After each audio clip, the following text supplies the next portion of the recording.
Assalamu alaikum. Bonjour. Réjou Fichim vous présente un exercice corrigé en mécanique sur le bilan et inventaire des forces niveau collège et lycée. Bien. Tout d'abord, je vais vous donner un petit rappel comment on peut déterminer l'inventaire des forces ou bien le bilan des forces. Donc, pour déterminer l'inventaire des forces, il faut suivre une méthodologie précise qui consiste à identifier toutes les forces exercées sur un système donné. Donc, les étapes à suivre. Premièrement, définir le système étudié. C'est-à-dire, il s'agit du corps ou l'ensemble de corps sur lequel on effectue une analyse des forces. Ça, c'est la première étape. Deuxième étape, choisir le référentiel d'étude, souvent le référentiel terrestre, celui dans lequel le mouvement est étudié. Troisième étape, identifier tous les objets en interaction avec le système. Ces objets exercent les forces. Quatrième étape, identifier la nature des forces exercées, soit c'est-à-dire des forces de contact, par exemple, tension d'un câble, réaction d'un support, c'est-à-dire lorsqu'on a une force exercée entre le corps qui subit la force et le corps qui exerce la force, ils sont en contact. Donc, il y a soit un point de contact ou bien une surface de contact. Deuxième nature de force, c'est les forces à distance. Exemple, le poids, c'est une force de gravitation, c'est-à-dire c'est la force exercée par la Terre sur le corps, ou bien il y a des forces magnétiques, ou bien des forces électrostatiques. Donc il n'y a pas de contact entre le force qui subit, ou bien, pardon, entre le corps qui subit la force et le corps qui exerce la force, qu'on appelle des forces à distance. Tout ça, on va établir ensuite une liste complète de ces forces. Ça, on appelle, c'est l'inventaire des forces, ou bien on appelle tout simplement le bilan des forces. Généralement, ces questions sont au début de n'importe quel exercice de mécanique, ils nous demandent toujours déterminer l'inventaire des forces ou bien le bilan des forces. Bien. Cet exercice, l'introduit dans l'enceinte cylindrique représenté sur le schéma ci-dessous, 3 balles homogènes. On a ici l'enceinte et on a 3 balles, 1, 2 et 3, qui sont homogènes. Première question, faire l'inventaire des forces appliquées ou bien exercées sur la balle 1.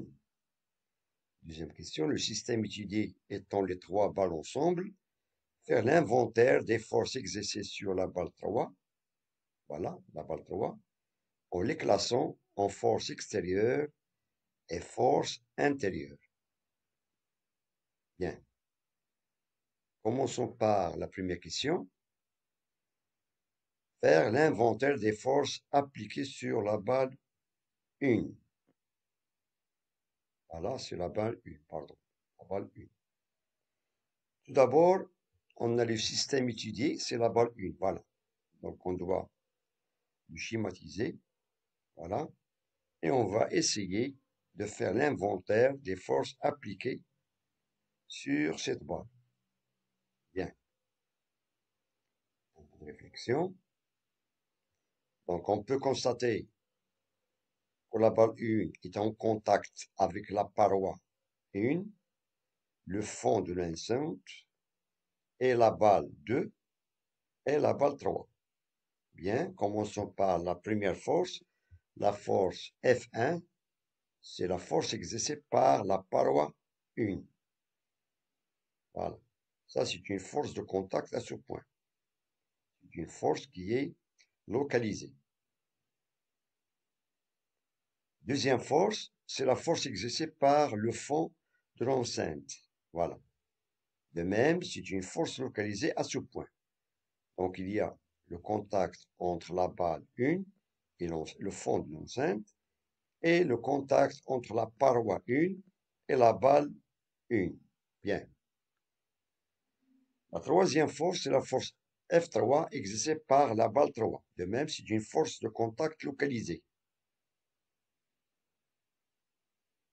Et la quatrième force, c'est la force exercée par la balle 2. De même, c'est une force localisée. Donc, on a ici 4 contacts. On a la paroi 1, le fond de l'enceinte, la balle 3 et la balle 2. Donc, on a ici 4 forces de contact. Il nous reste tout simplement la 5e force, le poids de la balle 1. C'est la force exercée par la Terre. C'est une force à distance. Cela veut dire que la balle 1 est soumise à 5 forces. Voilà, on a ici 5 forces, 4 forces de contact et une force à distance. Et on sait que la force à distance est toujours répartie. Bien. Passons maintenant à la question 2. Le système étudié étant les 3 balles ensemble, faire l'inventaire des forces exercées sur la balle 3 en les classant en force extérieure et force intérieure.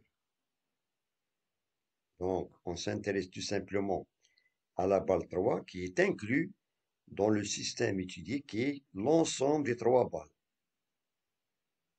Et on va faire la même chose que la première question. Une petite réflexion. Réponse.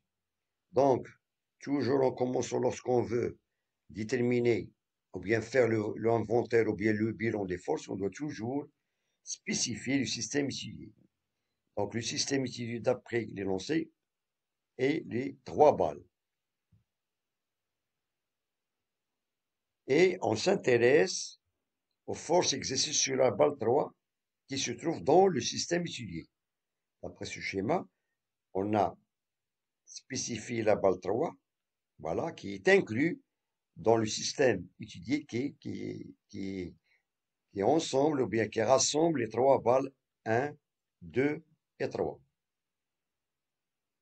Donc la première force, c'est la force F1, c'est la force exercée par la balle 1, qui est en contact avec la balle 3.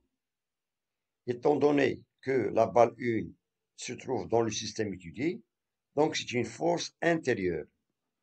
Donc la force exercée par la balle 1, c'est une force intérieure et de contact localisé entre la balle 1 et la balle 3. Bien. La deuxième force, c'est la force exercée par la balle 2. De même, c'est une force localisée, elle est en contact avec la balle 3, et de même, c'est une force intérieure, car elle est inclue, il se trouve dans le système étudié. C'est une force intérieure. La troisième force, c'est la force exercée par le fond de l'enceinte. C'est une force extérieure, car le fond de l'enceinte se trouve à l'extérieur du système étudié. Donc, c'est une force de contact extérieure exercée sur la balle 3. Bien. Et il nous reste le poids de la balle 3. C'est une force extérieure, c'est la force exercée par la Terre. C'est une force répartie à distance exercée sur la balle, donc c'est une force extérieure. Cela veut dire que la balle 3 est soumise sur l'action de forces extérieures, c'est-à-dire F3 et P, et deux forces intérieures, le vecteur F1 et le vecteur F2. Bien. Donc, je vous remercie de votre attention. Bon courage et à très bientôt.